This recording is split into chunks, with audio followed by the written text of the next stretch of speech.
কাতার বিশ্বকাপের শুরুতেই এক ভূমিকম্প।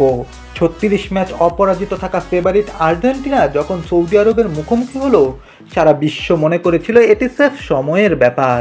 কিন্তু ফুটবল বিধাতা লিখে রেখেছিলেন অন্য কিছু।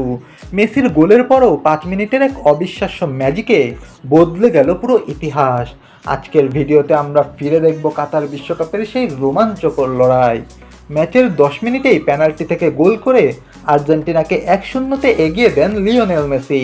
প্রথমার্ধে আর্জেন্টিনা আরও ৩টি গোল করলেও ভিডিও অ্যাসিস্ট্যান্ট রেফারি বা ভার এর কারণে সেগুলো অফসাইড হয়ে যায়।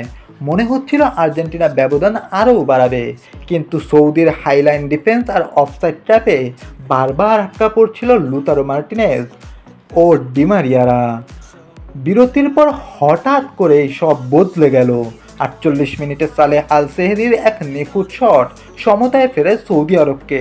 ঠিক ৫ মিনিট পরেই ৫৩ মিনিটে সালেম আল দাউসারি ডি বক্সের বাইরে থেকে এক অবিশ্বাস্য রকেট শটে গোল করে আর্জেন্টিনাকে স্তব্ধ করে দেন। মাত্র ৫ মিনিটের ব্যবধানে সৌদি আরব ম্যাচের নিয়ন্ত্রণ নিয়ে নেয় এবং পুরো বিশ্বকে তাক লাগিয়ে দেয়।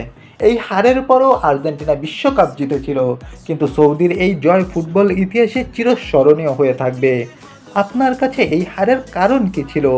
আর্জেন্টিনার ভুল নাকি সৌদির অসাধারণ টেকনিক? কমেন্টে আপনার মতামত জানান।